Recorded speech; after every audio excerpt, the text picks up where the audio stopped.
மற்றும் பிஎஸ்ஓஜி 173 வளர்ச்சியை மறுபரிசீலனை செய்தல் என்ற பாடப்பிரிவின் கீழ் உள்ள தொகுதி 3இல் அமைந்துள்ள அலகு 11 வளர்ச்சியில் சுதந்திரம் மற்றும் தொகுதி 4 வளர்ச்சி நடைமுறையில் உள்ள சிக்கல்கள் அதன் கீழ் அமைந்துள்ள அலகு 12 வளர்ச்சி, இடம்பெயர்தல் மற்றும் புலம்பெயர்தல் ஆகிய இவைகளை நாம் இப்பொழுது காணலாம்.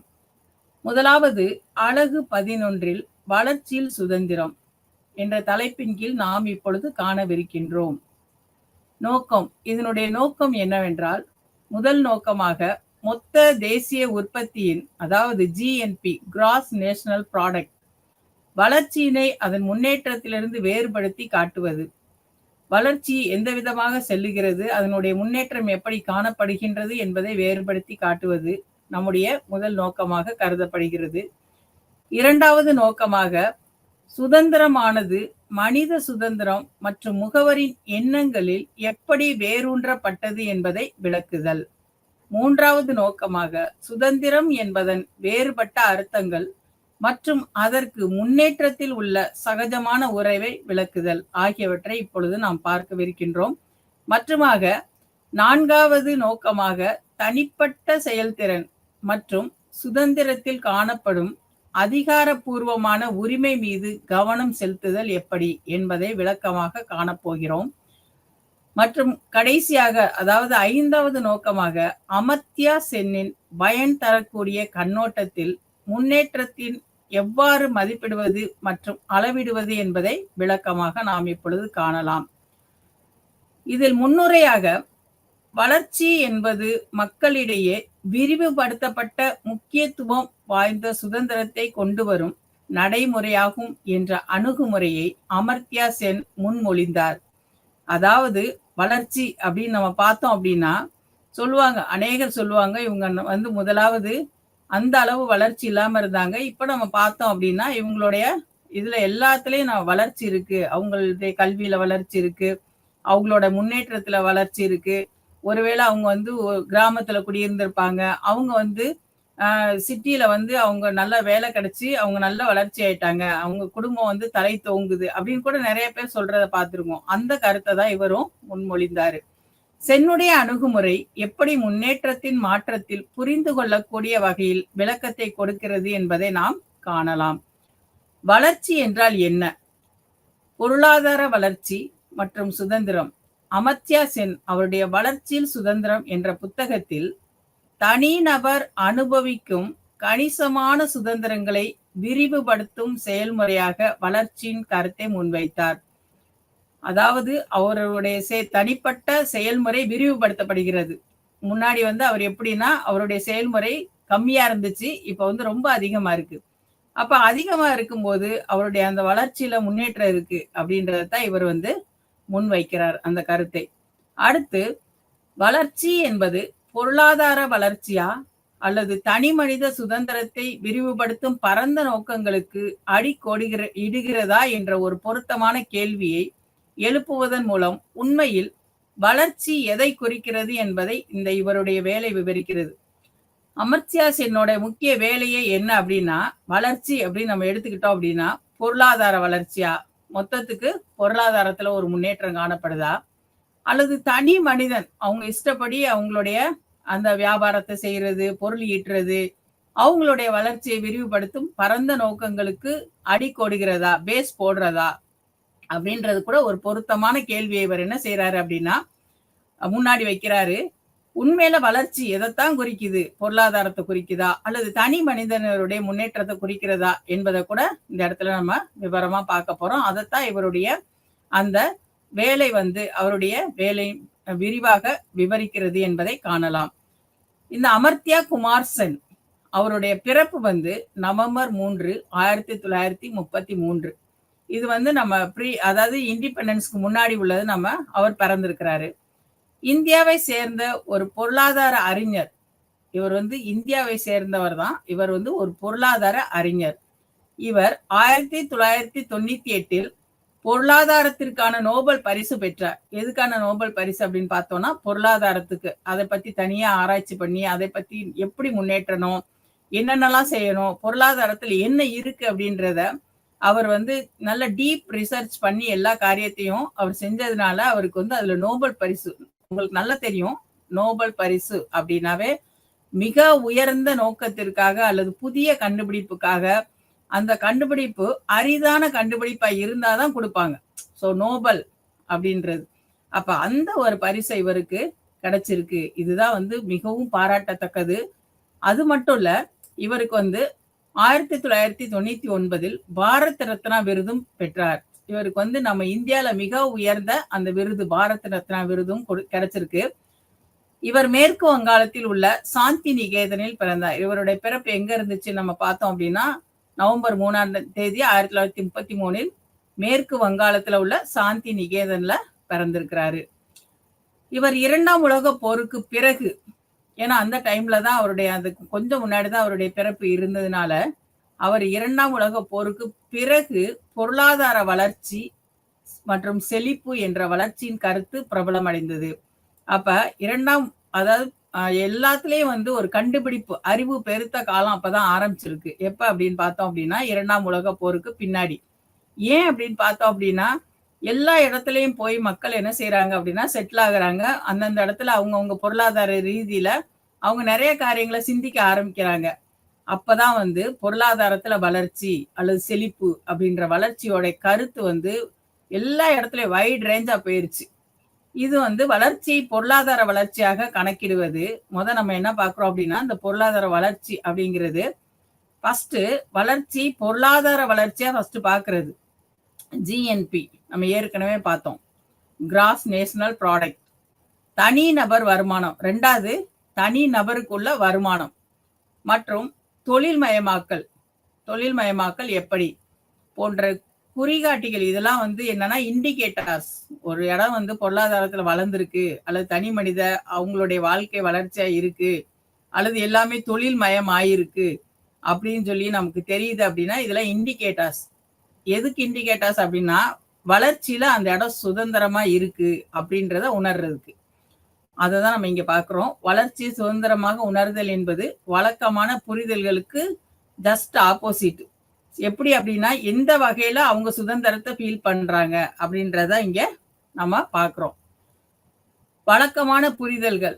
வழக்கமா நம்ம என்னென்னலாம் புரிஞ்சிருக்கோம், ஒரு பொருளாதார முன்னேற்றம் அல்லது வந்து தனி மனித வளர்ச்சி இதெல்லாம் வந்து எப்படி இருக்கு, அதுல நம்ம நார்மலா நம்மளுடைய அண்டர்ஸ்டாண்டிங் எப்படி இருக்கு, மாடர்னைசேஷன் நவீனமயமாக்கல் மற்றும் சார்பு முன்னோக்கு எப்படி இருக்கு அப்படி இந்த 2 தான் நமக்கு இப்ப முக்கியமா நம்ம பார்க்க போறது.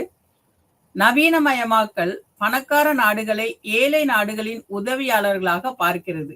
இது என்ன பார்க்குது அப்படின்னா மாடர்னைசேஷன் அப்படின்ற ஒரு கான்செப்ட் இப்போ வந்து டெவலப்டு கண்ட்ரிஸ் அதாவது பணக்கார நாடுகள் எப்படி வந்து இந்த ஏழை நாடுகளை பார்க்குது அப்படின்னா நமக்கு இவங்க ஹெல்ப் பண்றவங்க, நம்ம தான் வந்து ஓனரு, இவங்கெல்லாம் ஹெல்ப் பண்றவங்க, அந்த ஒரு பார்வையில அவங்க பார்க்குறாங்க. சார்பு அவர்களை ஏழை நாடுகளின் நல்வாழ்வுக்கு முக்கிய தடையாக பார்க்கிறது. சார்ந்தே இருக்கணும் அப்படின்னு நினைக்கிறாங்க இல்லையா? ஒரு நாடு வந்து இன்னொரு நாட்டை சார்ந்தே இருக்கணும் அப்படின்னா அந்த நாடு எந்த விதத்திலையும் தனிப்பட்ட முறையில முன்னேறவே முடியாது. அப்ப அப்படி வந்து அந்த சார்ந்தே இருக்கக்கூடிய ஒரு வாழ்க்கை அது வந்து என்ன ஆகுது அப்படின்னா அந்த ஏழை நாடுகளுக்குடைய நல்வாழ்வுக்கு முக்கிய தடையாக இருக்கு.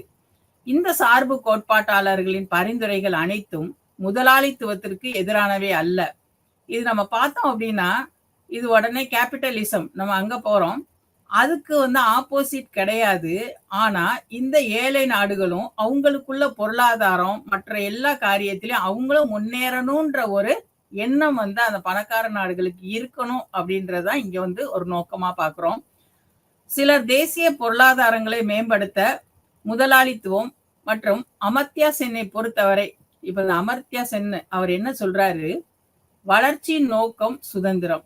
இப்போ ஒரு இடம் வந்து வளர்ச்சியில இருக்கு, அது ஒரு முன்னேற்றத்துல போய்கிட்டு இருக்கு அப்படின்னு பார்த்தோம் அப்படின்னாலே அதுக்கு பேஸா என்ன இருக்குன்னு பாக்குறோம்னா சுதந்திரம் மற்றும் அதை அடைவதற்கான இறுதி வழிமுறை.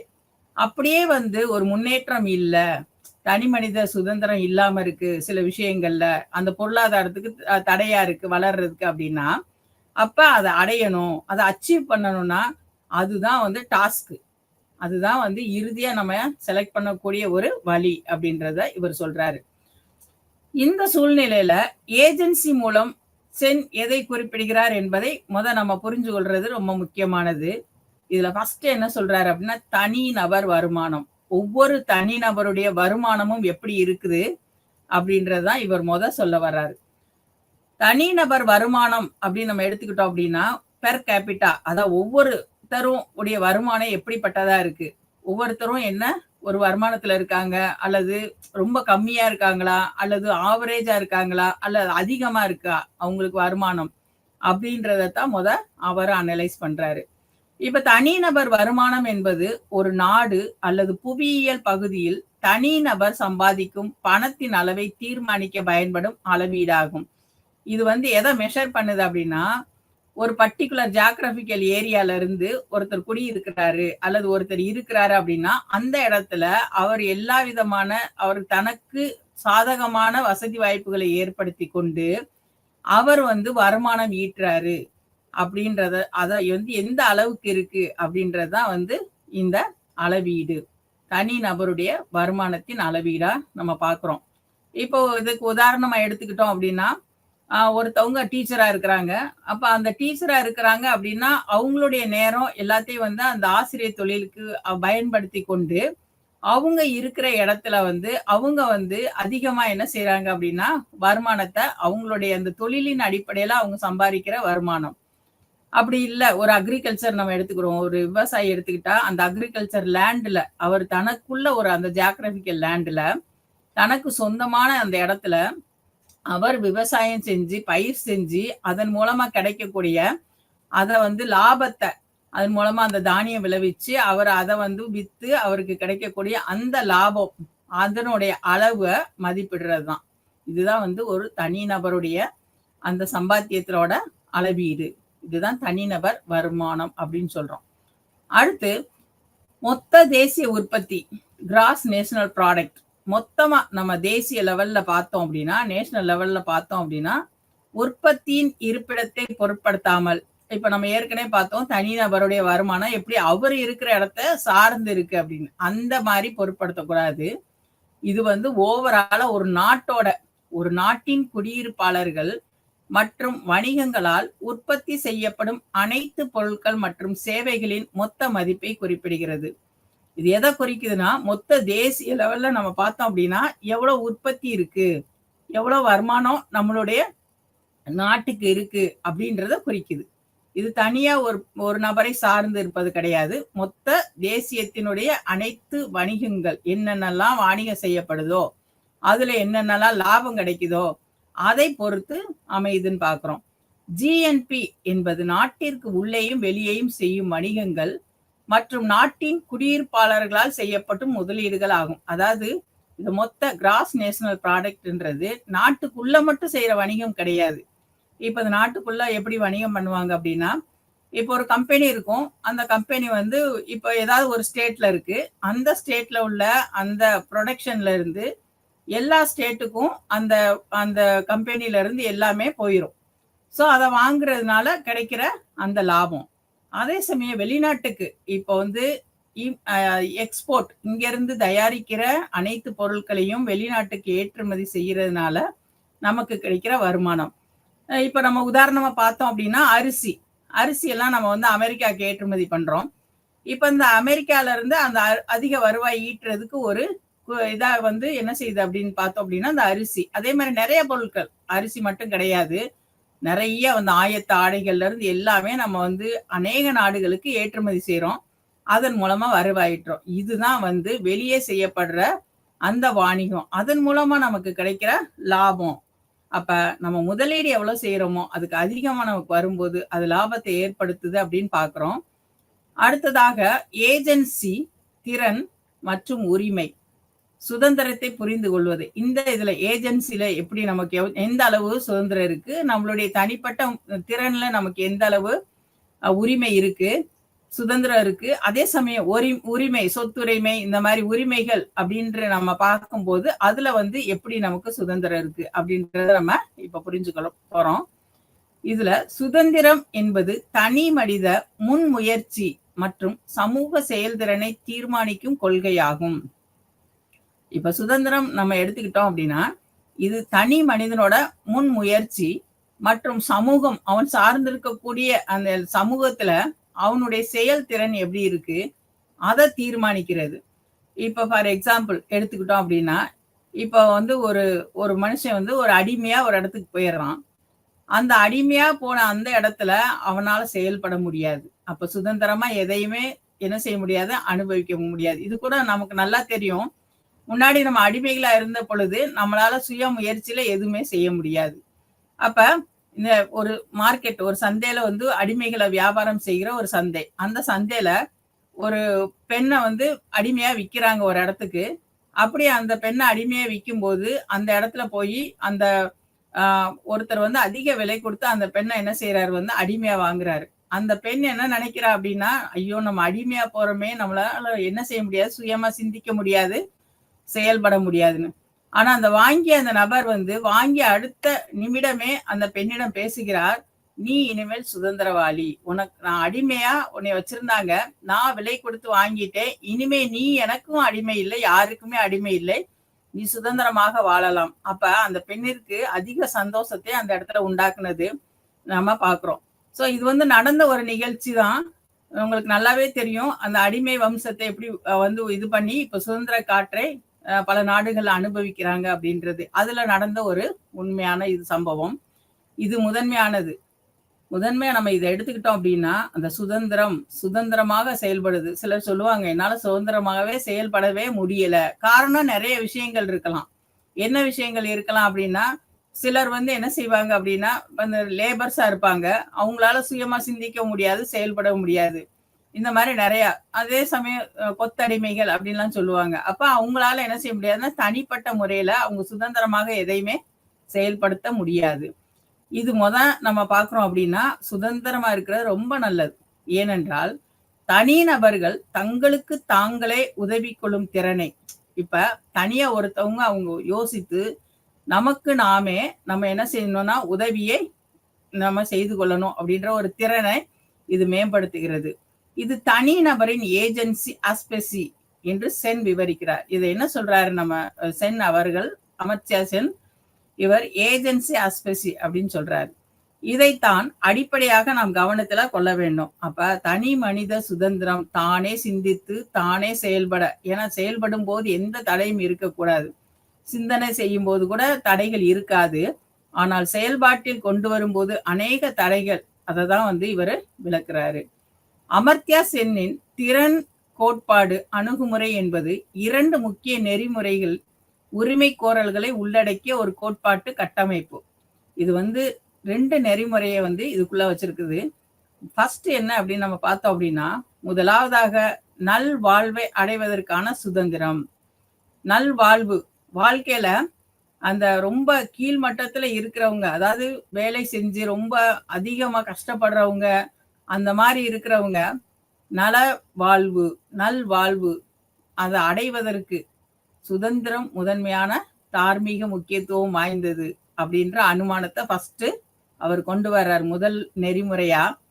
2வது நெறிமுறை அப்படின்றது கூட உங்களுக்கு தெரியும். என்னன்னா நெறியற்று இல்லாமல் நெறிப்படுத்துவது. ஒரு ஒழுங்கில்லாதத ஒரு ஒழுங்குபடுத்துறது தான் நெறிமுறை. அப்ப இவரோட அந்த நெறிமுறையில என்ன பார்க்கிறோம் அப்படின்னா, அது தனி மனிதன் தானே சிந்தித்து, தானே தனக்கு உதவக்கூடிய ஒரு நிலைமை. 2வது அனுமானம் என்ன அப்படின்னு பார்த்தோம் அப்படின்னா, நல்வாழ்வை அடைவதற்கான சுதந்திரம் திறன்களை கொண்ட நபர்களின் அடிப்படையில் உள்ளது. அடுத்து நம்ம பார்த்தோம் அப்படின்னா, அமைப்பு சுதந்திரம், சிஸ்டம். ஸோ ஃப்ரீடம், அதாவது ஃப்ரீடம் இன் சிஸ்டம். இதுல வந்து வளர்ச்சிக்கான கருவிகள் மற்றும் வழிகள பார்க்க போறோம். கருவி, பாத்திரம் பின்வரும் சிக்கல்களை உள்ளடக்கியது. என்னென்ன சிக்கல்கள்லாம் இருக்கு? தானே சுதந்திரமா செயல்படணும் அப்படின்றதுக்கு முடியாம சில சிக்கல்கள் இருக்கு. அது என்ன சிக்கல் அப்படின்னு நம்ம பார்த்தோம் அப்படின்னா, ஃபர்ஸ்ட் அரசியல் சுதந்திரம் மற்றும் சிவில் உரிமைகள். 2வது பொருளாதார சுதந்திரம். 3வது சமூக வாய்ப்புகள். 4வது வெளிப்படைத்தன்மை, உத்தரவாதங்கள். 5வது பாதுகாப்பு. மாறாக பட்டினி, ஊட்டச்சத்து குறைபாடு மற்றும் முன்கூட்டிய இறப்பை தவிர்ப்பதை அமைப்பு பாத்திரம். என்ன அப்படின்னா, இந்த கருவி இல்லைன்னா பாத்திரம் அப்படின்னா, ஃபர்ஸ்ட் அரசியல், பொலிட்டிக்கல் ஃப்ரீடம். ஏன்னா முன்னாடி வந்து நம்ம ஆங்கிலேயர்களுக்கு அடிமையா இருந்தோம். அப்ப எதுவுமே செய்ய முடியாது. அவங்க சொல்றத மட்டும் தான் செய்யக்கூடிய ஒரு சூழ்நிலை இருந்துச்சு. ஆனால், அதற்கு அப்புறம் போஸ்ட் இண்டிபெண்டன்ஸ் அதாவது சுதந்திரம் வாங்கிய பிறகு, நமக்கு நாமே திட்டங்களை வகுத்து செயல்படக்கூடிய ஒரு அரசியல் சுதந்திரம் நமக்கு கிடைச்சிருச்சு. மற்றும் சிவில் உரிமைகள். இது என்ன அப்படின்னா, அண்டர் லாஸ் என்னென்ன உரிமையெல்லாம் இருக்கு. ரைட் டூ இன்ஃபர்மேஷன் ஆக்ட், அதே மாரி right to education act, RTE இந்த மாரி நெறைய விஷயங்கள் நமக்கு உரிமைகள் இருக்கு. அது மாரி சொத்துரிமை, தனிப்பட்ட ஆளுக்கு என்னென்னலாம் உரிமைகள் இருக்கு, வயதானவர்களுக்கு என்ன உரிமை, குழந்தைகளுடைய உரிமைகள் என்னென்னலாம் இருக்கு, பெண்களுடைய உரிமைகள் என்ன இருக்கு, பெண்களுக்கு சொத்தில் எத்தனை பங்கு இருக்கு, எல்லாத்தையுமே இத உரிமைகள்ன்றது உள்ளடக்குது. அடுத்து 2வது பொருளாதார சுதந்திரம். பொருளாதாரம் இப்ப தானே ஈட்டி சம்பாதிக்கிற ஒரு காரியத்த, அந்த ஒரு வருமானத்த யாரோ எடுத்துக்கிட்டு போயிட்டாங்க அப்படின்னா, அதுல சுதந்திரமே இருக்காது. அல்லது யாரோ ஒருத்தர் வந்து எல்லாத்தையும் எடுத்துட்டு போயிட்டாங்க. அது தானே வந்து சம்பாரிச்சு ரொம்ப கஷ்டப்பட்டத, இந்த மாரி எடுத்துட்டு போயிட்டாங்க அப்படின்னு நினைக்கும்போது, அதுல வந்து அவங்களுக்கு சுதந்திரம் இருக்காது. அல்லது உழைத்து சம்பாரித்து இன்னொருத்தருக்கு குடுக்குறது. அதுலயும் சுதந்திரம் கிடையாது. அப்ப பொருளாதார சுதந்திரம்ன்றது, அந்த எக்கனாமிக்கல் பேஸ்ல ஃப்ரீடம் காணப்படுறத குறிக்குது. அடுத்து சமூக வாய்ப்புகள். நெறைய வந்து சொசைட்டில ஆப்பர்ச்சுனிட்டீஸ் அதாவது ஒருத்தவங்க படிச்சுடுறாங்க. படிச்சுட்டு அவங்களுக்கு என்ன செய்யணும்? வேலை வாய்ப்பு. வேலை வாய்ப்பு நெறைய குடுக்குறது. அதாவது நெறைய வாய்ப்புகள் கொட்டி நம்ம கவர்மெண்ட்ல குடுக்குறது மற்றும் பிரைவேட்ல குடுக்குறது. அப்படி நெறைய வாய்ப்புகள் இருக்கும்போது, ஏதாவது ஒரு வாய்ப்பை பயன்படுத்தி அவர்கள் பொருளாதாரத்துல முன்னேற்றத்த அவங்க காண்பிக்கிறது. அடுத்து வெளிப்படைத்தன்மை, டிரான்ஸ்பரன்சி. இதுல வந்து எந்த ஒரு பார்ஷியாலிட்டியோ அல்லது வந்து எந்த ஹிடன் திங்ஸோ எதுவும் ஒளிவு மறைவு இல்லாம எல்லாத்தையும் வெளிப்படையா வந்து காண்பிக்கும் ஒரு தன்மை. அது வந்து எல்லா இடத்துலயும் வந்து காணப்படணும். அப்பதான் வந்து ஒரு முன்னேற்றத்துக்கு இது முதன்மையாக கருதப்படுகிறது. ஸோ அந்த வெளிப்படைத்தன்மை உத்தரவாதம். அதுக்கு வந்து ஷூரிட்டி குடுக்கணும். நம்ம இது வந்து கான்ஃபிடென்ஷியல் இருக்க கிடையாது. இது வந்து டிரான்ஸ்பரன்சியா இருக்கும். இப்போ ஒருத்தவங்க ஒரு கம்பெனில சேர்றாங்க அப்படின்னா, அவங்களுக்கு என்ன சொல்லணும்? அவங்க வெளிப்படை தன்மையா என்ன செய்யணும்? எல்லாவற்றையும் அவங்களுக்கு சொல்லணும். இங்க இந்தந்த ரூல்ஸ்லாம் இருக்கு, நார்ம்ஸ்லாம் இருக்கு. எல்லாத்தையும் இதன்படி நீங்க எல்லாம் பண்ணுங்க அப்படின்னு சொல்லாம, அவங்க ஏதாவது ஒரு தவறு பண்ணும்போது, அந்த இடத்துல நீங்க பண்ணுனது தவறு அப்படின்னு சொல்லக்கூடாது. அடுத்து வந்து பாதுகாப்பு. மாறாக பட்டினி, ஊட்டச்சத்து குறைபாடு மற்றும் முன்கூட்டிய இறப்பை தவிர்ப்பதை அமைப்பு பாத்திரம். அதாவது வரப்போற பட்டினிக்கு எப்படி நம்மள காப்பாத்திக்கிறது, ஊட்டச்சத்து குறைபாடு இருந்துச்சுன்னா, அதை எப்படி நிவர்த்தி பண்றது, மற்றும் முன்கூட்டியே இப்ப என்னன்னு பார்த்தோம் அப்படின்னா, நேச்சுரல் டிசாஸ்டர் இந்த மாரி இருக்கும்போது, அந்த இடத்துல வந்து அவங்க என்ன செய்றாங்க அப்படின்னா, சாப்பாடு குடுக்குறாங்க. இப்ப ரீசென்ட்டா கூட வெள்ளம்லாம் வரும்போது, அவங்களுக்கெல்லாம் வந்து உணவுகள் வழங்கப்பட்டது. அதே மாரி ஊட்டச்சத்து குறைபாடு இருக்கிற அந்த சிறு குழந்தைகளுக்கு கூட அந்த ஊட்டச்சத்து குறைவை நீக்குவதற்கு அநேக ஆப்பர்ச்சுனிட்டீஸ் வந்து நம்ம அரசாங்கத்துல செய்றாங்க. மற்றும் முன்கூட்டியே இறப்பை தவிர்ப்பது. சீக்கிரமே இறந்துடுறாங்க சத்து இல்லாம, அல்லது அவங்களுக்கு வந்து டிசீஸ்ட் அட்டாக் அந்த மாரி ஆகுது அப்படின்னா, அதுக்கு கூட தவிர்க்கிறதுக்கு அநேக விதமான அந்த ஹாஸ்பிட்டல்ஸ், மருத்துவமனைகள ஏற்பாடு செஞ்சிருக்கு. ஸோ இதெல்லாம் கூட இருக்கணும் அப்படின்னு சொல்லி அவரு சொல்றாரு. அது மாரி சென் என்ன கூறுறாரு அப்படின்னா, அவர் என்ன ரொம்ப ஸ்ட்ரெஸ் பண்றாருன்னா, கணிசமான சுதந்திரங்களில் பட்டினி, ஊட்டச்சத்து குறைபாடு, தப்பிக்கக்கூடிய நோயுற்ற தன்மை மற்றும் அகால மரணம் போன்ற அடிப்படை திறன்களை தவிர்க்க முடியும். என்ன அப்படின்னா, இப்ப சுதந்திரமா நம்ம செயல்படும்போது பட்டினியை தடுக்கலாம். ஒரு இடத்துல வந்து சாப்பாடு அதிகமா இருக்கும். ஒரு இடத்துல சாப்பாடு கம்மியா இருக்கும். முன்னாடி கூட அந்த புள்ளி விவரத்தின்படி என்ன அப்படின்னா, உலகத்துல உள்ள அனைத்து சாப்பாட்டையும் எல்லாருக்கும் கொண்டு வந்து எல்லாரும் சாப்பிட்டாங்க அப்படின்னா, அவங்க வந்து கரெக்ட்டா 29 நாள்ல தான் சாப்பிட்டு முடிப்பாங்க. அதுக்கப்புறம் சாப்பாடு கிடையாது. அப்ப இதுலருந்து நமக்கு என்ன தெரியுது அப்படின்னா, எங்கோ ஒரு இடத்துல வந்து அதிகமா சாப்பாடு செழிப்பா இருக்கு. எங்கோ ஒரு இடத்துல வந்து பட்டினி கிடக்கு.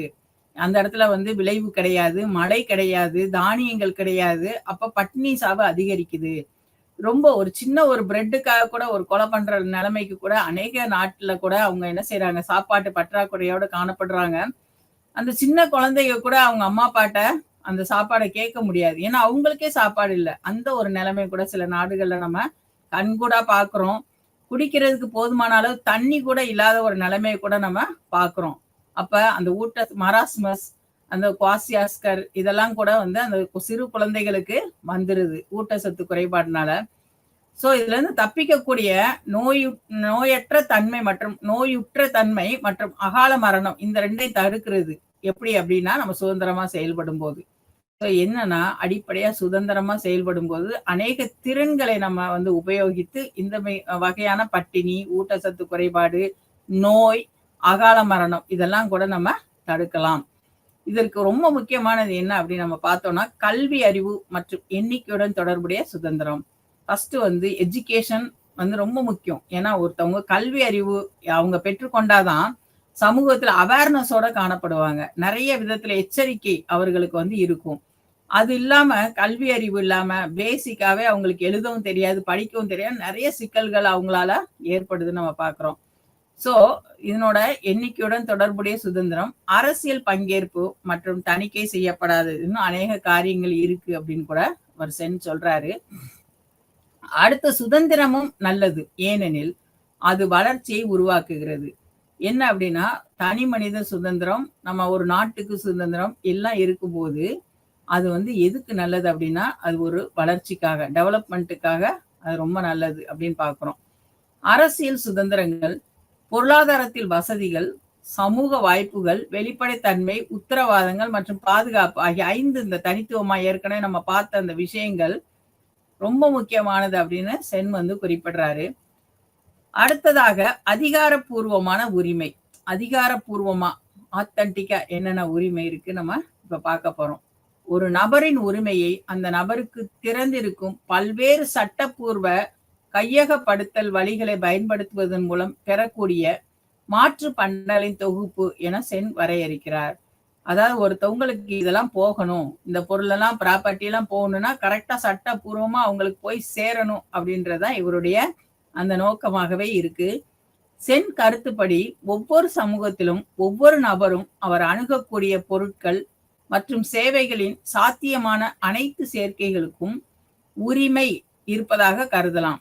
ஒவ்வொருத்தரும் அவங்க யூஸ் பண்ற அவங்க ட்ரெஸ்ஸா இருக்கட்டும், அவங்க யூஸ் பண்ற எல்லா காரியங்கள், அவங்க உபயோகிக்கிறது, அதாவது அதே மாதிரி அவங்களோட வீடு, அவங்களோட எல்லாத்துலயுமே அவங்களுக்கு ஒரு தனிப்பட்ட உரிமை இருக்கிறது அப்படின்றதான் இவரோட கருத்து. ஒரு உரிமை என்பது பொருள் மற்றும் சேவைகளின் மாற்று மூட்டைகளின் தொகுப்பாகும். அதிலிருந்து கேள்விக்குரிய நபர் தேர்வு செய்யலாம். உதாரணமாக, வீடற்ற தங்குமிடங்களில் வசிப்பவர், இப்ப வந்து அங்கங்க டென்ட் போட்டெல்லாம் வந்து நிறைய பேர் வசிக்கிறாங்க.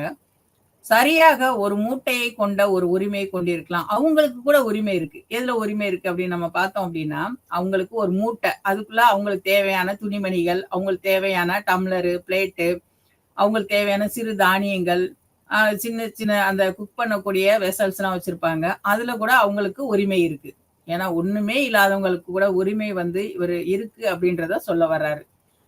சோ ஒரு தட்டு உணவு மற்றும் ஒரு ரேஷன் துணிகள். ஆனால் ஒரு பருத்தி விவசாயி, இப்ப அடுத்து நம்ம பார்க்கிறோம்னா, ஒரு பருத்தி விவசாயி ஒவ்வொரு ஆண்டுக்கும் சாக்கு நிறைய பருத்தியை வளர்க்கிறாரு. எங்கோ ஒரு இடத்துல டெபிசிட் ஆகுது, எங்கோ ஒரு இடத்துல அதிகமா இருக்கு. அப்ப அந்த பருத்தி விவசாயி உற்பத்தி பண்ற பருத்தி பார்த்தா அநேகமா இருக்கு. பருத்தி வைத்திருக்கிறாரு. அல்லது வச்சிருக்கலாம் அல்லது விக்கலாம். மற்றும் பிற பொருட்களின் பல்வேறு கலவைகளை வாங்கலாம். அது அவருடைய உரிமை. அந்த ஒன்றுமே இல்லாத அந்த டென்ட் போட்டவங்களுக்கும் ஒரு மூட்டையில உரிமை இருக்கு. அதே சமயம் ஒரு விவசாயி பருத்தியை விளைவிக்கிறாரு, அதுல இருந்து ஈல்டு எடுக்கிறாரு, அதை விக்கலாம் அல்லது அவரே தக்க வச்சுக்கலாம். சோ இதுவும் அவருக்கு உரிமை இருக்கு. அல்லது அதெல்லாம் போட்டுட்டு வேற ஜாமான்லாம் வாங்கலாம். வேற கிராசரி திங்ஸ் வாங்கலாம் அல்லது மற்ற பொருட்கள் கூட வாங்கலாம். இந்த அனைத்து விருப்பங்களும் அவரது குறிப்பிட்ட உரிமையை உருவாக்குகிறது. அப்ப அந்த சாதாரணமா ரோட்ல இருக்கிற அவங்களுக்குள்ள உரிமையும், அதே மாதிரி ஒரு விவசாயி விளைவிக்கிற உரிமை, அதே மாதிரி பெரிய பெரிய ஓனர்ஸ் அவங்க நிறைய சம்பாதிச்சு வச்சிருக்கிறது, அவங்க அனுபவிக்கிறது, அவங்களுக்கு உரிமை இருக்கு. இதத்தான் வந்து சென் வந்து சொல்றாரு.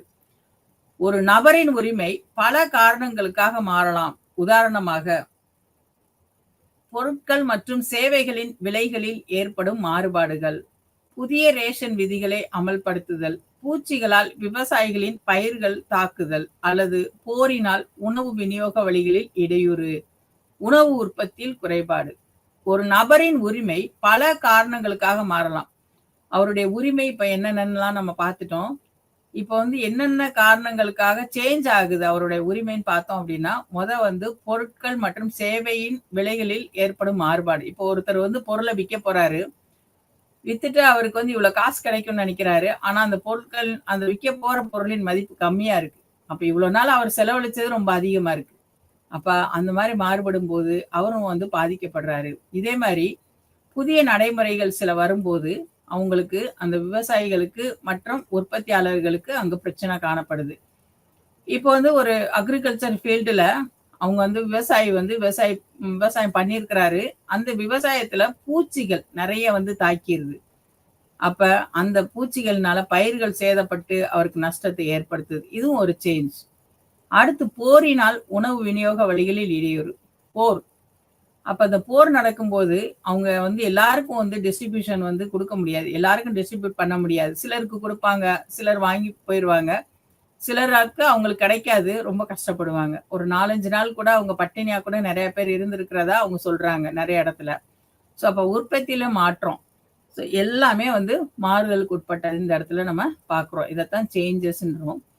பசியின் காரணமாக மக்கள் தொகையின் சில பிரிவுகள் எவ்வாறு அழியும் என்பதை இந்த எடுத்துக்காட்டுகள் எடுத்து காட்டுகின்றன. அப்ப பசியின் கொடுமைனால கூட நெறைய பேர் நெறைய கண்ட்ரீஸ்ல செத்துக்கிட்டு இருக்காங்க. அதே சமயம் ஒவ்வொரு இடத்துல உணவு வீணாக்குற வேலையும் நெறைய அதிகரிச்சுக்கிட்டு இருக்கு நம்ம பார்க்குறோம். ஒரு சர்வதேச பெருந்தீனியால் ஒரு குறிப்பிட்ட ஆண்டில் பருத்தியின் விலை சரிந்தால், பருத்தி விவசாயிகளின் ஒரு கிராமம் திடீரென்று அவர்களின் உணவு உரிமைகளில் தோல்வி அடைந்ததை கண்டறிந்து, அவர்கள் பட்டினியை சந்திக்க நேரிடும். இப்போ வந்து திடீர்னு இன்டர்நேஷனல் மார்க்கெட்ல பருத்தி விலை வந்து ரொம்ப கம்மியாயிருது. ஆனா இவங்க எல்லாத்தையும் வித்து, அவங்க வந்து அந்த பருத்தி ஈல்டு எடுக்கணுன்றதுக்காக அவங்களுடைய எல்லா ப்ராப்பர்ட்டியும் கூட அடமானம் வச்சு அவங்க அந்த பருத்திய வந்து விளைவிச்சிருக்கலாம். ஆனா அந்த பருத்தி விலை ரொம்ப கம்மியாயிருச்சு. அப்ப அதனால கிடைக்கிறது அவங்களுடைய சாப்பாட்டுக்கே போதுமான அளவு இல்லாத மாரி அவங்களுக்கு ஆயிருது. அப்ப அவங்களும் பட்டினிய சந்திக்கிற ஒரு சூழ்நிலை ஏற்படுது. இதுதான் திடீர்னு ஏற்படுற சில அதாவது அன்பார்ச்சுனேட்டா நம்ம ஏற்படுகிற சில இழப்புகள் அவங்க. அப்ப அந்த குடும்பத்தோட அவங்க அந்த பருத்தி விவசாயி, அவரு நெறைய போட்டிருப்பாரு, முதலீடு பண்ணியிருப்பாரு. ஆனா எடுத்த காசு அவருக்கு கொஞ்சம் கூட வரல. இத நெறைய இடத்துல நம்ம பார்க்குறோம். நெறைய இடத்துல பார்த்தோம் அப்டின்னா, தக்காளி எல்லாம் வந்து சில நேரம் வந்து 1 கிலோ ரூ. 300 இருக்கும். அதே சமயம் அவங்க வந்து ரூ. 300 இருக்குன்னு சொல்லிட்டு, அதிகமா அவங்க வந்து தங்களுடைய மற்ற ப்ராப்பர்ட்டிகள கூட வந்து அடமானம் வச்சு, அல்லது அவங்க வந்து ரொம்ப கடன் வாங்கி கூட அந்த விவசாயம் பண்ணி அவங்க அடுத்து ஈல்டு எடுப்பாங்க. ஈல்டு எடுக்கிற சமயம், அவங்க ரூ. 300 இருந்தது ரூ. 10 ஆயிரும். அந்த ரூ. 10 ஆகும்போது, அவங்க வந்து அந்த கூலிக்காரவங்களுக்கு கூட கூலி குடுக்க முடியாது. அதனால நெறைய பேர் என்ன செய்றாங்கன்னா, ஒரு முறை கூட நெறைய தக்காளியா லாரியில எடுத்துட்டு வந்து ஆத்துல வந்து கரைச்சு விடுறாங்க. அந்த மாரி கூட சில இடத்துல நடைபெறத நம்ம பார்க்குறோம். அப்ப அவங்களுடைய அந்த பொருளாதாரம் பாதிக்கப்படுது. அவங்க சந்திக்கிற நிலைமைக்கு கூட அவங்க போயிடுறாங்க. உணவு உற்பத்தியின் போதுமான பற்றாக்குறை இல்லாத உரிமை அடிப்படையிலான பஞ்சத்திற்கு சிறந்த உதாரணம் 1943ஆம் ஆண்டு வங்காள பஞ்சம். இது மிகவும் தீவிரமாக ஆய்வு செய்யப்பட்ட பஞ்சங்களில் ஒன்றாகும். வங்காளத்துல 1943ஆம் வருஷம் ஏற்பட்ட பஞ்சம் தான் பஞ்சத்திலே முக்கியமான ஒரு பஞ்சமா கருதப்படுது. இது வந்து எப்படி இருக்கு அப்படின்னா, மிகவும் தீவிரமாக ஆய்வு செய்யப்பட்ட பஞ்சங்களில் ஒன்று. உணவு உற்பத்தி முந்தைய ஆண்டுகளுடன் ஒப்பிடுகையில் 1943இல் சிறிதளவு குறைந்திருந்தாலும், பஞ்சமில்லாத 1941ஐ விட 13% அதிகமாக இருந்தது. அப்ப அவங்களுக்கு அந்த ரொம்ப பஞ்சமான ஒரு சூழ்நிலைக்கு காரணம் என்ன அப்படின்னா, அந்த உணவு உற்பத்தியில் போதுமான அந்த பற்றாக்குறை இல்லாம இருந்தாலும் கூட, அவங்களுக்கு என்ன நடந்திருக்கு அப்படின்னா, அந்த விலை ஏற்றங்கள் இந்த மாரி விஷயங்கள்லாம் கூட இருந்திருக்கு. 1943ஆம் ஆண்டை வேறுபடுத்திய ஒரு நிகழ்வு பணவீக்கம். அப்ப அந்த பண குறைவு இருந்ததுனால தான் வந்து இந்த மாரி நடந்துச்சு. இது ஏன் நடந்துச்சு அப்படின்னு நம்ம பார்க்குறோம் அப்படின்னா, இது போரின் பொதுவான விளைவு. நமக்கு தெரியும் 2ஆம் உலகப் போர் வந்து நடைபெற்ற ஆண்டுகள் எத்தனை ஆண்டுகள்னு. அதுக்கு இடையில இது நடந்ததுனால தான் இந்த மாரி ஒரு விஷயம் பயங்கர பஞ்சம் ஏற்பட்டுச்சுன்னு கூட பார்க்குறோம். பணம் இல்லாத சூழ்நிலையில கூட அவங்க அந்த பஞ்சத்தை அவங்க வந்து சந்திக்க நேர்ந்தது. இது ரொம்ப முக்கியமானது. இது நெறைய பேர் ரிசர்ச் எல்லாம் பண்ணியிருக்கிறாங்க அப்படின்றத நம்ம பார்க்குறோம்.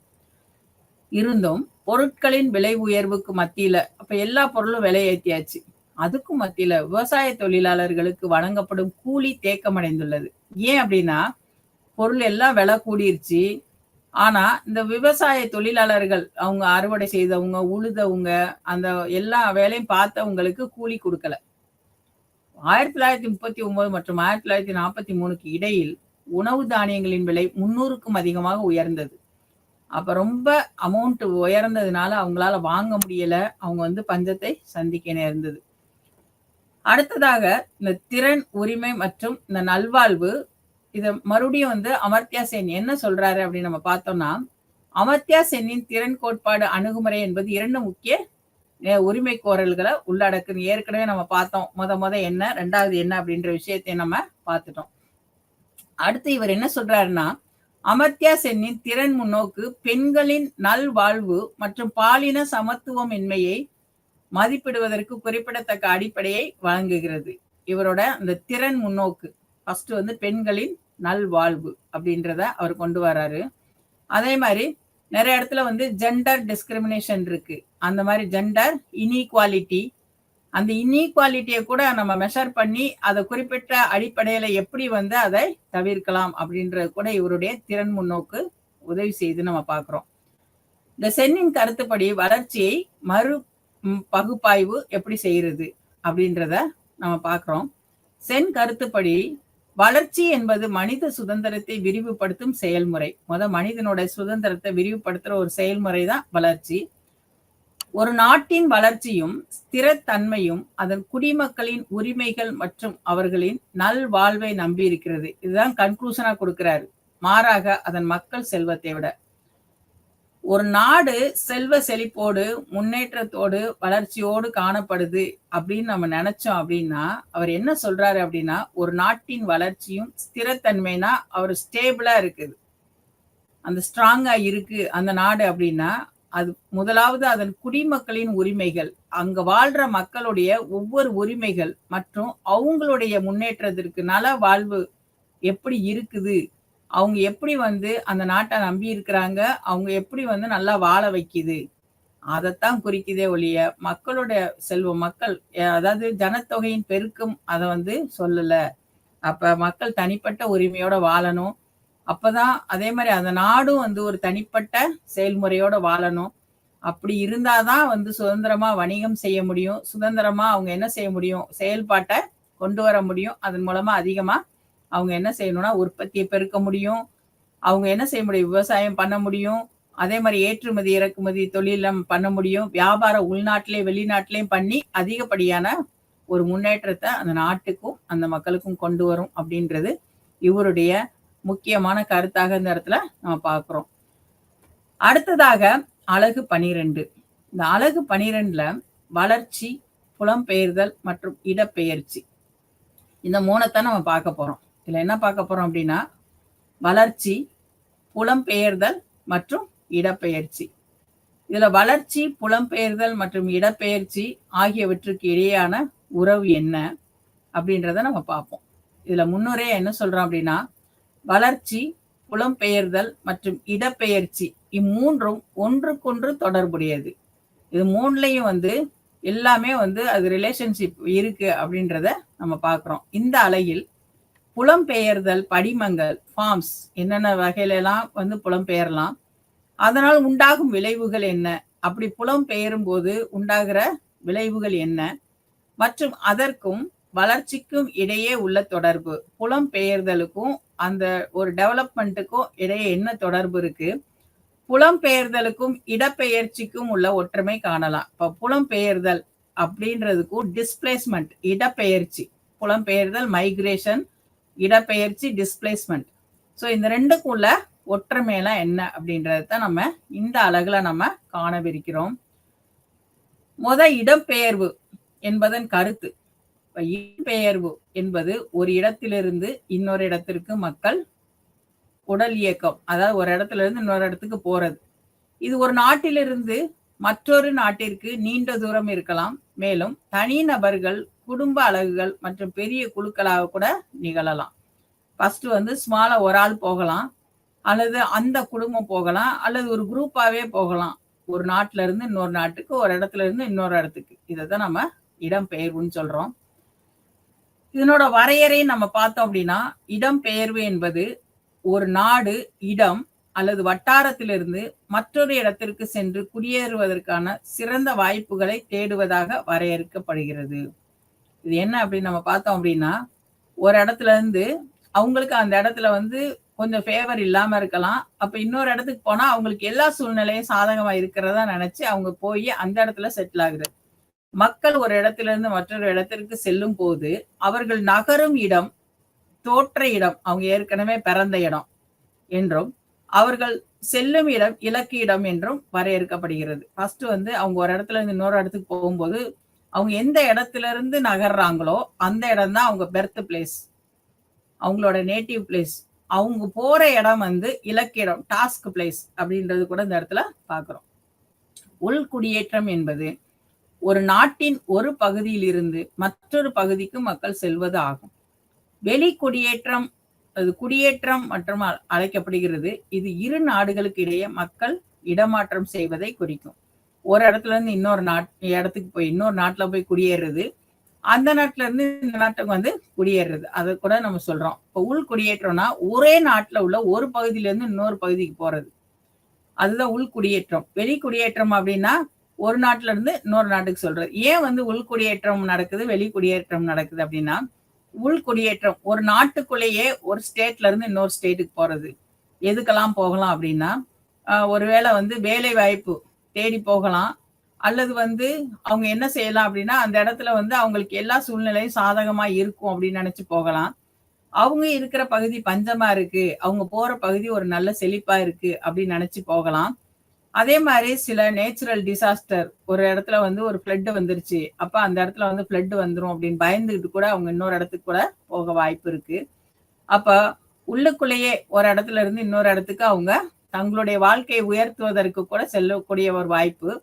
அதே சமயம் வெளி குடியேற்றம் அப்படின்னா ஒரு நாட்டுல இருந்து இன்னொரு நாடு.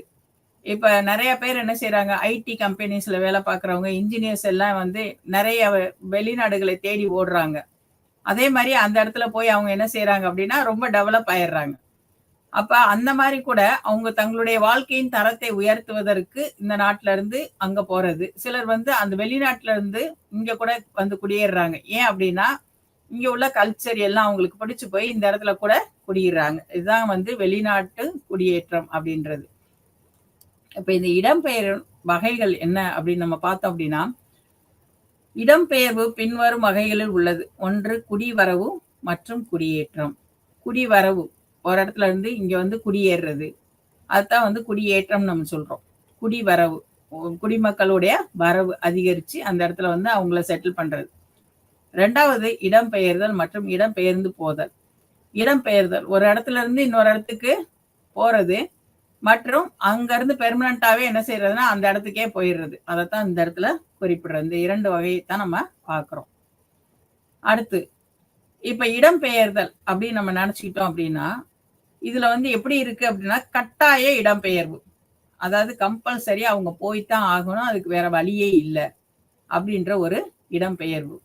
அடுத்து உள் இடம்பெயர்வு, உள்நாட்டுக்குள்ளேயே உள்ள இடப்பெயர்ச்சி. இந்த இடத்துல இருந்து இப்ப இதுதான் எக்ஸாம்பிள் நம்ம பார்த்தோம். ஒரு இடத்துல வந்து பூகம்பம் வந்துருச்சு, அப்ப அந்த பூகம்பம் வந்த இடத்துல இருந்து மக்கள் கட்டாயமாக இன்னொரு இடத்துக்கு என்ன செய்யறாங்க, அதே நாட்டுக்குள்ளேயே போயிடுறாங்க. அதே மாதிரி வணிக புலம்பெயர்ந்த ஒரு பிசினஸ் பண்ணிட்டு இருக்காங்க. இப்போ ஒரு இடத்துல வந்து ஃபேவரா இருக்கிற ஒரு ஃபுட் இருக்கு. இப்போ வந்து எக்ஸாம்பிளுக்கு நம்ம பார்த்தோம் அப்படின்னா, இப்போ ஒரு ஃபுட்டு அந்த ஃபேக்டரி வச்சிருக்கிறாங்க. அது வந்து அந்த இடத்துல அவங்க இருக்கிற இடத்துல நல்லா வந்து அவங்களுக்கு விற்பனை ஆகல. அதே சமயம் அவங்க வேற ஒரு ஸ்டேட்டுக்கு போய் அதே ஃபுட்டை வந்து விக்கிறாங்க. அந்த இடத்துல அவங்களுக்கு அதிக விற்பனை ஆகுது, அதிக செல்வ செழிப்பாயிடுறாங்க. அதன் நிமித்தமா அந்த ஊர்ல உள்ள எல்லாருமே அவங்க அந்த வேலைக்கு போயிடுறாங்க. அவங்க அங்கேயே போய் செட்டில் ஆகுறாங்க. இதைத்தான் வந்து இந்த வணிகத்தின் மூலமா அவங்க வந்து புலம்பெயர்றதை குறிப்பிடுது. அடுத்து பொருளாதார புலம்பெயர் குடியேற்றம், சுற்றுச்சூழல் புலம்பெயர்தல். இப்போ பொருளாதாரம் இந்த எக்கனாமிக்காக கூட அவங்க என்ன செய்யறாங்க, ரொம்ப வறுமையில இருக்கிறவங்க கூட படிச்சு கஷ்டப்பட்டு ஒரு வேலை வாய்ப்பை தேடி அடுத்த நாட்டுல ஒரு வேலை வாய்ப்பு கிடைக்குது அல்லது அடுத்த ஸ்டேட்ல ஒரு வேலை வாய்ப்பு கிடைக்குது அப்படின்னா அந்த வேலை வாய்ப்புக்காக அவங்க போய் என்ன செய்யறாங்க, அந்த இடத்துல குடியேறிடுறாங்க. அடுத்து வந்து சுற்றுச்சூழல் புலம்பெயர்தல். இப்ப நம்ம பார்த்ததுதான் அதுதான். அதாவது சுற்றுச்சூழல் சரியில்லை, ஒரு இடத்துல வந்து ஒரு ஃபேக்டரி இருக்கு, அந்த இடத்துல ரொம்ப புகையா இருக்கு, அந்த இடத்துல வந்து மாஸ் வந்து இது ஏர் வந்து மாசா இருக்குது. அதே மாதிரி ஸ்மாக் வந்து ஜாஸ்தியா இருக்கு. அவங்களுக்கு வந்து அந்த மூச்சுக்குழல் அலர்ஜி இருக்கு. அந்த மாரி அவங்க நெனைக்கிறவங்க, எந்த இடத்துல வந்து பொல்யூஷன் ஃப்ரீயோ அல்லது ஃப்ரீ ஏர் இருக்கோ, அந்த இடத்துக்கு போய் அவங்க வந்து புலம்பெயர்றது. அடுத்து வந்து அகதி. ஒரு நாட்ல போர் அந்த மாரி நடக்கும்போது, அந்த நாட்ல அவங்களால குடியிருக்கவே முடியாது. ஏன் அப்டின்னா, அவங்க ரொம்ப கஷ்டப்படுவாங்க. சாப்பாட்டுக்கு கஷ்டப்படுவாங்க, தங்குறதுக்கு கஷ்டப்படுவாங்க. அந்த ஒரு அச்சம், பயம் அவங்களுக்கு வந்து வந்துரும். ஸோ அந்த மாரி கூட அவங்க கஷ்டப்பட்டுட்டு இருக்கிற நேரத்துல கூட, அவங்க என்ன செய்றாங்க அப்டின்னா, ஒரு இன்னொரு நாடு, அந்த நாட்டையே நம்பி அவங்க போயிர்றாங்க. ஒருவேள அந்த நாடு பிடிக்குதோ, பிடிக்கலையோ, அது வந்து அவங்களுடைய விருப்பம் கிடையாது. ஆனா, அவங்க அந்த இடத்துல தங்கியே ஆகணும். அகதிகள் அப்டின்ற ஒரு பேர் அவங்களுக்கு வந்துருது. அந்த நாட்டு உரிமையாளர்கள், சுதந்திரவாளி அப்டின்ற ஒரு அந்த பெயர் போயி, அவங்களுக்கு வந்து அகதி, போர் அகதி அப்டின்ற மாரி அவங்களுக்கு வந்துருது. நெறைய தெரியும். நமக்கு வந்து ஸ்ரீலங்கால கூட வந்து நெறைய அந்த போர் நடந்ததுனால, நெறைய அகதிகள் நம்ம நாட்ல வந்து குடியேறி இருக்கிறாங்க. அவங்களுக்கு வந்து நம்மளுடைய அரசாங்கம் அநேக உதவிகள கூட செஞ்சு வருது. அவங்களுக்கு வீடு மற்றும் அவங்க தங்குறது, உணவு எல்லாமே வந்து நம்மளுடைய அரசாங்கம் அவங்களுக்கு கவனிக்குது அப்படின்னு நம்ம பார்க்கிறோம். அடுத்து இடம்பெயர்வு வகை, கலாச்சார உந்துதல். அதாவது ஒரு இடத்துல இருந்து இன்னொரு இடத்துக்கு போகும்போது கூட, அவங்க கலாச்சாரத்த விரும்பி கூட ஒரு இடத்துல அதத்தான் நம்ம என்ன சொல்றோம்னா, புல் அண்ட் புஷ் காரணிகள். அதாவது ஒரு இடத்துல வந்து இழுக்கும். ஒரு இடம் வந்து பிடிச்சிருக்கும். அதுக்கு ஏத்த மாரி அந்த இடத்துக்கு என்ன செய்றது அப்டின்னா, இழுக்கப்படுறது. அதுதான் வந்து இழுத்தல். அதே மாரி தள்ளுதல் அப்டின்னா, நம்ம ஏற்கனவே பார்த்தோம்ல அகதிகள். ஏன்னா வேற வழியே இல்ல. அவங்கள புஷ் பண்ணி அனுப்பி விடுறது. அப்ப அந்த புல் அண்ட் புஷ் காரணிகளும் ரொம்ப முக்கியமான இந்த இடத்துல வகிக்குது. பிராந்தியங்களுக்கு இடையான தொழிலாளர் புலம்பெயர்ந்தவர். இப்ப நம்ம பார்க்குறோம் நெறைய வடநாட்டு அந்த தொழிலாளர்கள் கூட நமக்கு வந்து நெறைய உதவிகள் செய்றதற்கு, வேலை செய்வதற்கு அவங்க புலம்பெயர்ந்து இந்த இடத்துல வந்து நெறைய காரியங்கள் அவங்க பண்றாங்கன்னு கூட நம்ம பார்க்குறோம். இதுக்கான காரணங்கள் என்ன அப்படின்னு நம்ம பார்த்தோம்னா, இந்த இடம்பெயர்வு என்பது வாழ்வதற்கும், வேலை செய்வதற்கும் ஒரு இடத்திலிருந்து இன்னொரு இடத்திற்கு செல்வதற்கான ஒரு வழி. இது ஒரே வழி என்ன அப்படின்னா, இந்த இடம்பெயர்வுக்கு வாழ நம்ம நல்லா வாழணும். ஒரு இடத்துல வந்து வாழ்வதற்கு சாதகமான சூழ்நிலை இந்த இடத்துல இல்ல அப்படின்னு அவங்க தெரிஞ்சுட்டாங்க அப்படின்னா, அவங்க நல்லபடியா வாழக்கூடிய ஒரு சூழ்நிலைக்கு நேரா அவங்க நடத்தப்படுறாங்க. அதற்காக அவங்க முயற்சி எடுத்து அந்த இடத்துக்கு செல்றத நம்ம பார்க்கலாம். இது எது எதுக்காகலாம் வந்து அந்த மாரி இடம்பெயர்றாங்க அப்படின்னு பார்த்தோம் அப்படின்னா, வேலை. அவங்களுடைய தனிப்பட்ட வேலை. அடுத்து தங்குமிடம். ஏன் அப்படின்னா, இந்த இடத்துல வந்து லோ இன்கம் கிடைக்குது. அன்எம்ப்ளாய்மென்ட் ப்ராப்ளம் ரொம்ப ஜாஸ்தியா இருக்கு. அப்ப அவங்க படிச்சதுக்கான அந்த தகுதியான வேலை இல்ல, தகுதியான சம்பளம் இல்ல. அப்ப அதற்கான வேலையும், அதற்கான சம்பளமும் இன்னொரு இடத்துல வந்து அதிகமா கிடைக்குது அப்படின்ற ஒரு பட்சத்துல அவங்க அந்த இடத்துல இருந்து மாறி, அந்த இன்னொரு இடத்துக்கு வேலைக்கு போயிர்றாங்க. தங்கும் இடம். தங்கும் இடம் சரியில்ல அப்டின்னா கூட அவங்க மாறி இன்னொரு இடத்துக்கு என்ன செய்றாங்க, போறாங்க. இப்ப இது கூட நம்ம ரீசென்ட்டா பார்க்குறோம். நெறைய வில்லேஜ்ல இருந்து அவங்க என்ன செஞ்சுறாங்க, அப்படியே எல்லாருமே என்ன செய்றாங்கன்னா, அங்க சிட்டிக்கு வந்துர்றாங்க. அர்பனைசேஷன் நம்ம பார்க்குறோம். இதனால என்ன நடக்குது அப்படின்னு பார்த்தோம் அப்படின்னா, நெறைய அங்க வந்துர்றாங்க. அப்ப அவங்க வந்தவங்களுக்கு தேவையான வசதிகள், அவங்களுக்கு கட்டடங்கள் எல்லாம் வேணும். அந்த கட்டடங்களுக்கு தேவையான எல்லா மர ஜாமான்களும் அவங்களுக்கு அதனால என்ன செய்றாங்க, நெறைய மரங்கள வெட்டிர்றாங்க. இந்த மரங்கள வெட்டுறதுனால என்ன நடக்குது அப்படின்னா, ஒரு சுமூகமான சூழ்நிலை இல்லாமல், நமக்கு என்ன ஆகுதுன்னா, புவி வெப்பமயமாகுதல். இப்ப கூட எல்னினோ எஃபெக்ட் நெறைய பார்க்குறோம். இந்த புவி வெப்பமயமாகுறதுனால, அந்த ஒரு அன்ஈவன் எஃபெக்ட் நெறைய இடத்துல இருக்கு. நெறைய கடல் வந்து என்ன செய்யுது அப்படின்னா, அந்த கடல் அதுல பிரஷர் மாறுது. அதே சமயம் நெறைய வந்து பூகோள மாற்றம் ஏற்படுது. அது வந்து பூமி வந்து வெப்பமாயிருது. அப்ப வெப்பமாகும்போது, சில நாள்ல அதிக வெப்பம், அதே மாரி சில இடங்கள்ல வந்து மழை அளவு கூடுது. இந்த மாரி என்ன செய்யுது, புயல் உருவாகுறது. ஸோ இந்த மாரிலாம் கூட நடக்குது. அப்ப வேறு சில காரணங்களுக்காக இந்த மாரி இருக்கிறதுனால, மக்கள் தங்கள் வீட்டிலிருந்து வேறொரு நகரம் அப்ப அவங்க பிழைக்கணும் அப்படின்றதுக்காக, பிழைப்புக்காக வந்தவங்கன்னு கூட முன்னாடி சொல்லுவாங்க. ஸோ அப்ப வேறொரு நகரத்த தேடி, வேறொரு மாநிலத்த தேடி, அல்லது வேறொரு நாட்டிற்கு போறது. ஃபர்ஸ்ட் என்ன செய்றாங்க, அவங்க குடியிருக்கிற இடத்துல இருந்து இன்னொரு இடம் பார்த்து நகரமா போறாங்க. ஒரு வில்லேஜ், ஒரு கிராமம்னா, அந்த கிராமத்துல இருந்து எங்க போறாங்கன்னா நகரம். அந்த நகரத்துல இருந்து எங்க போறாங்க அப்படின்னா, இன்னொரு மாநிலம். இந்த மாநிலம் சரியில்ல. இன்னொரு மாநிலத்துக்கு போனா அந்த இடத்துல நமக்கு நல்லா இருக்கும் அப்படி. அந்த மாநிலத்த விட்டு எங்க போறாங்க அப்படின்னா, இன்னொரு நாட்டுக்கு போயிர்றாங்க. ஸோ இந்த மாரி அவங்க வந்து அப்படியே நகண்டு நகண்டு போறது. அதுதான் இடம்பெயர்வு அப்படின்னு கூட நம்ம சொல்றோம். இந்தியாவில் கடந்த சில ஆண்டுகளாக கிராமப்புறங்களிலிருந்து நகர்ப்புறங்களுக்கு இடம்பெயர்வது அதிகரித்துள்ளது.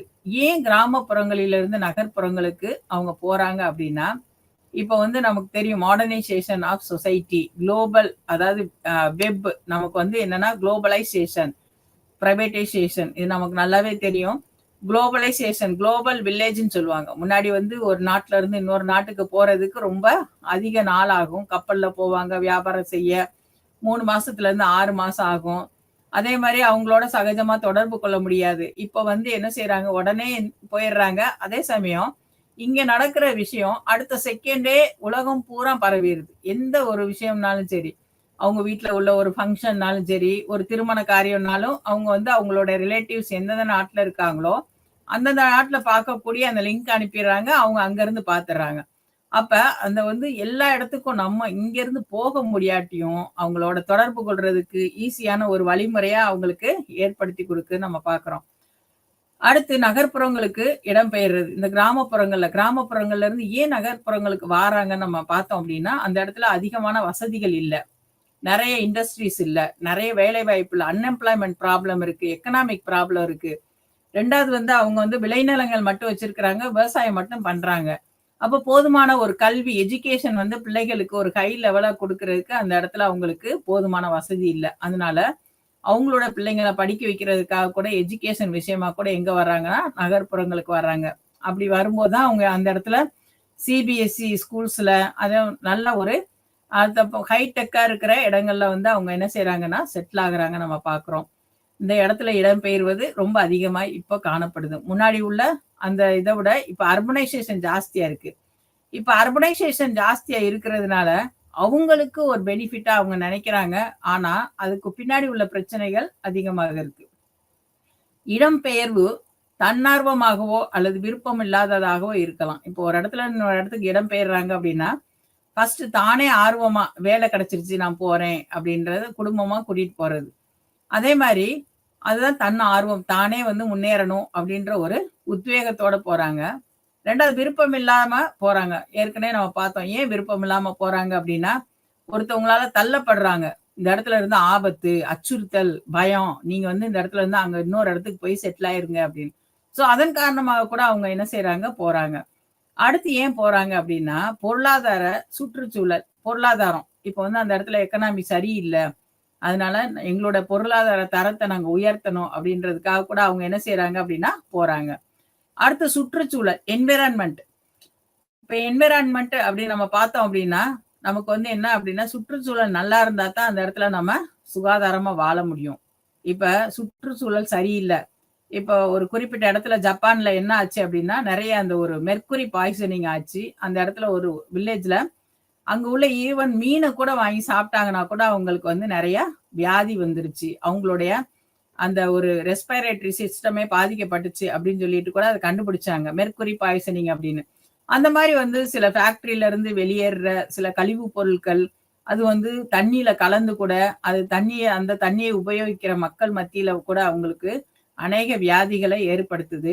அப்ப பொல்யூட்டட் ஏர், அப்ப பொல்யூட்டட் வாட்டர், அதே மாரி சாயில் பொல்யூஷன் இந்த 3ம் கூட இருக்கும்போது சுகாதாரமா வாழ முடியாது. அப்ப சுற்றுச்சூழல் சுத்தமா இருக்கணும். அப்ப சுத்தமான இடத்த தேடி கூட சிலர் நகரத்துல இருந்து கூட கிராமத்துக்கு போகக்கூடிய ஒரு வாய்ப்பு அவங்களுக்கு இருக்குது. மற்றும் சமூக பிரச்சனைகள். சமூகத்துல காணப்படுகிற பல்வேறு பிரச்சனைகள கூட அவங்க ஃபேஸ் பண்றாங்க. அதனால கூட அவங்க இடம்பெயர்ந்து போறாங்க. ஸோ இந்த உட்பட பல்வேறு காரணங்களுக்காகவும் இவங்க இடம்பெயர்வு நிகழுது. இந்த இடம்பெயர்வு தான் எப்படி இருக்குன்னு நம்ம பார்க்குறோம். கிராமத்துல இருந்து நகரம்.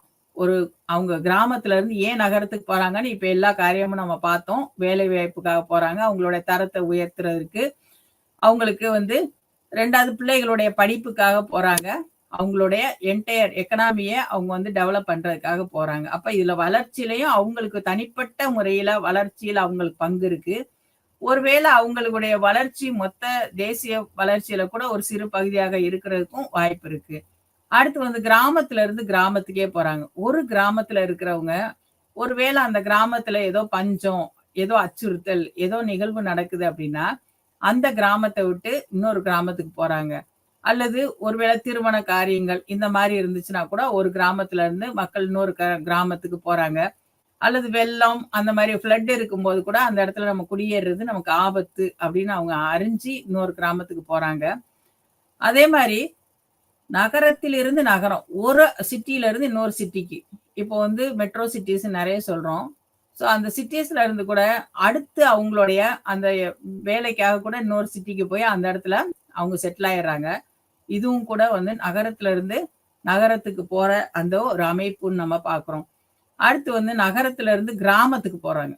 அடுத்து வந்து கடைசி நகரத்துல இருந்து திரும்ப கிராமத்துக்கு ஏன் போறாங்க அப்படின்னா, இந்த மாரி ஏற்கனவே நம்ம பார்த்த மாரி ஒரு என்வைரன்மென்டல் ப்ராப்ளம்.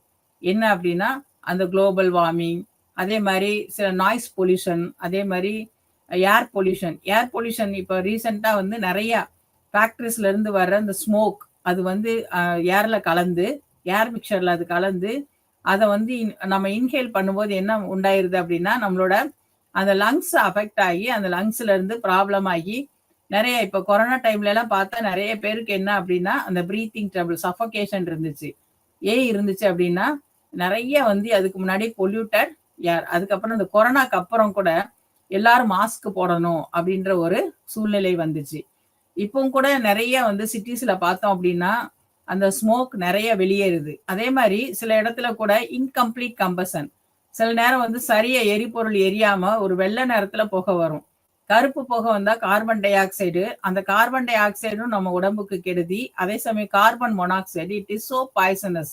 இது வந்து என்ன ஆகுது அப்படின்னா, இந்த கார்பன் மோனாக்சைடு நம்மளுடைய உடம்புல சேரும்போது, அது வந்து ரொம்ப பாய்சன் ஆகி சில அந்த கார்பன் பார்ட்டிகல்ஸ் கூட என்ன ஆகுதுன்னா, நம்ம அந்த புற்றுநோயை உண்டாக்கக்கூடிய காரியமா இருக்கு. அதே சமயம் இப்ப வந்து நகரத்துல எல்லாரும் போய் செட்டில் ஆகி, நகரத்துல தேவையான வசதிகள், ஏசி, ஃப்ரிட்ஜு இந்த மாரி எல்லாமே வாங்கிர்றாங்க.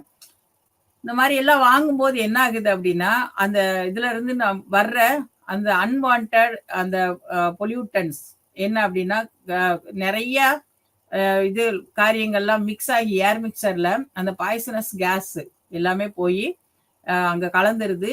அதனால என்ன ஆகுதுன்னா, ஓசோன் லேயர் கூட என்ன செய்யுது அப்படின்னா, டேர் ஆயிருக்கு அப்படின்றாங்க. ஸோ ஓசோன் லேயர் தான் நம்மள வந்து புரொடெக்ட் பண்றது. எதுல இருந்து அப்படின்னா, ஹார்ம்ஃபுல் அல்ட்ரா வயலட் ரேஸ். ரொம்ப தீமையான அந்த அல்ட்ரா வயலட் ரேஸ்ல இருந்து நம்மள காப்பாத்துது. அப்ப அந்த தீமையான அந்த அல்ட்ரா வயலட் ரேஸ் வந்து டைரக்ட்டா வந்து நம்மள சன்லைட்ல இருந்து அந்த ஓசோன் காப்பாத்துறதுனால, இந்த அல்ட்ரா வயலட் ரேஸ்னால பாதிப்பு ஏற்படாம இருக்கிறதுக்கு தான் அந்த ஓசோன் லேயர் நம்மளை புரொடெக்ட் பண்ணுது. அந்த ஓசோனோட இந்த தீமையான வாயுக்கள் வினைபுரிந்து, அந்த ஓசோன் லேயர்ல கூட கீறல் விழுந்து, நம்ம பாதிக்கப்படுறோம். ஸ்கின் அலர்ஜி, ஸ்கின்ல வந்து கேன்சர்ஸ் நெறைய வருது அப்படின்னு பார்க்குறோம். ஸோ அப்ப இந்த அதனால கூட நெறைய பேர் என்ன செய்றாங்க, நல்ல காத்த வாங்கணும். இப்ப கூட கொரோனா டைம்ல நெறைய பேர் என்ன செஞ்சாங்க அப்படின்னா, வில்லேஜ்ல நெறைய லேண்ட் வாங்கி போட்டிருந்தாங்க. ஏன் வில்லேஜ்ல லேண்ட் வாங்கி போட்டிருந்தாங்க அப்படின்னு நம்ம பார்த்தோம்னா, இதுதான் அவங்களுக்கு காரணம். என்ன அப்படின்னா, ஃப்ரீ ஏர்.